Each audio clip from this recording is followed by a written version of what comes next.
Well, Holmes, I'm thrilled that you decided to join Mary and myself for the holiday. I don't believe I've ever seen you attend a Christmas party before. Though it is not my custom to involve myself in such superfluous revelry. However, I felt that I should make the exception this year, Watson. Moreover, I noticed there was a superb mince pie. Ah, yes, some of the best. Now, let us enter the parlor. We're about to start exchanging gifts. No, indeed. A very happy Christmas to you all. Thank you ever so much for joining me and Mrs. Watson for this little gathering. I dare say it might be wise to distribute the presents before we indulge in the delights my dear wife has so lovingly prepared. Once you've had a taste of her plum pudding, I rather suspect the gifts will be entirely forgotten. Oh dear, you flatter me. Now, let's have a look. Ah, yes. Here's a gift for you, Mrs. Counsel. Oh, my. Thank you, Dr. Watson. I believe that you will be grateful when you finish unwrapping said present. Oh, yes? Oh, indeed. It is a beautifully crafted red scarf made from the finest cashmere, soft to the touch and exquisitely warm. Its classic design and vibrant hue make it a timeless addition to your wardrobe, perfectly suited to replace the rather worn and faded scarf you've been using for far too long. Why, how did you... The fibres. The fibres on your collar are unmistakably from the scarf you wore earlier this morning. Clearly you made a hasty decision to switch to a newer one. This time one that doesn't shed its threads so liberally upon your person. However, you neglected to brush away the remnants of the former. Furthermore, on entering the parlour, I noticed a receipt on the desk on the corner. It detailed the purchase of a fine scarf, no doubt the one now wrapped before us. The package you hold is precisely the size and weight one would expect for such an item. Elementary. Really. Well, let's see. Holmes, now is not the time to display your intellect. Oh, he is correct. It is a red scarf like my old one. Thank you for the gift, Mary. Ah, sincere. You're welcome. Now, let us move on to, here, Mr. Glassborough. I hope you did not spend too much money on me this year. There's no fear of that. Watson only paid 2 shillings for the cigar cases you hold in your hands. The case is likely to only last 3 years, at the most, with the regularity you open and remove a cigar every day. 7. No. 8 is how many you smoke a day, eh? Really, Holmes? However, how did you manage to know all that, Mr. Holmes? That's a simple thing to deduce, really. The large amount of tobacco stains upon your fingers show the signs of someone who smokes a cigar more than the average London male, which is already superfluous. Your breath noticeably gives you away that you are a heavy cigar smoker. Noticeably gives it away. As for the price of the gift, I happened to see Watson at a distance in the shop where he purchased the case. Good heavens, Holmes! Please, do not ruin the surprises! Oh, well, let me just see. Well, it is as he says. Thank you, Doctor. I'm glad you did not resort to paying more than what you did.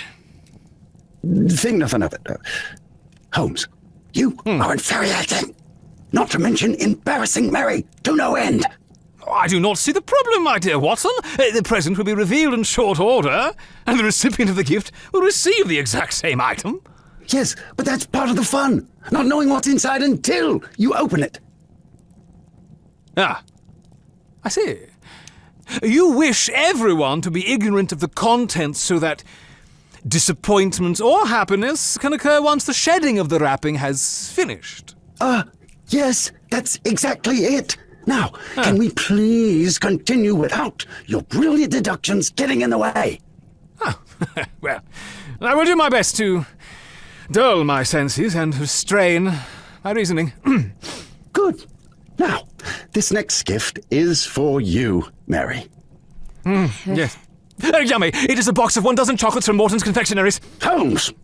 And the one from you, from Mary to you, Watson, is a set of handmade embroidered handkerchiefs with your initials upon them. Holmes!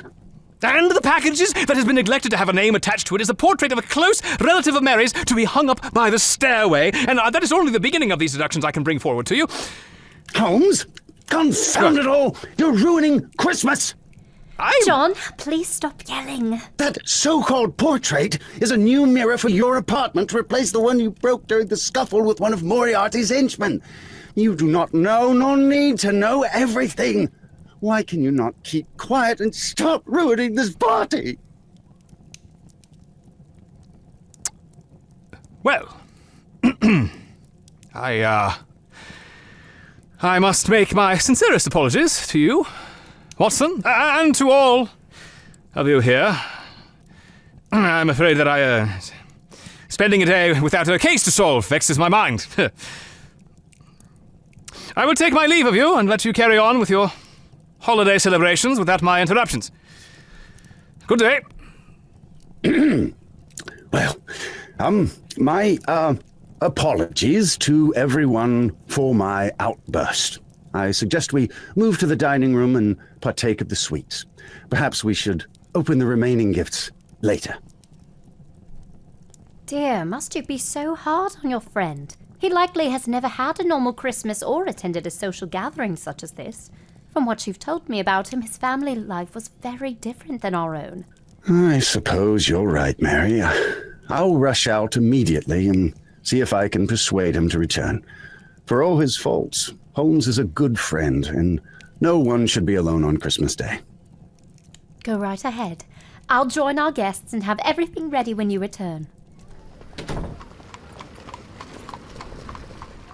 Holmes? Holmes! No, Watson. What is it? Did I commit another social faux pas with my exit? It's not that. Well, what is it? I want to apologize. It was I who committed the faux pas with my outburst.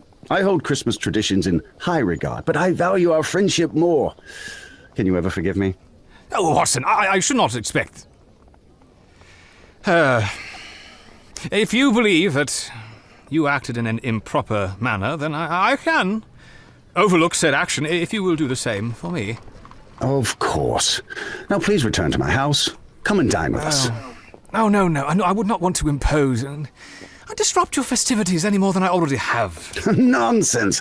I will do my best to ignore any comments you may make on what ingredients are in the plum pudding and where Mary acquired them. Oh. You know me very well. I was already tempted. If you insist, then... I do. Very well. Let us not linger in this cold any more than is necessary, huh? This temperature is not conducive to one's health. Yes, plus there's one more special gift for you. I didn't even put it under the tree. You can keep the Burberry overcoat and Dunhill pipe. My current ones are far superior. Holmes. I did it again, didn't I?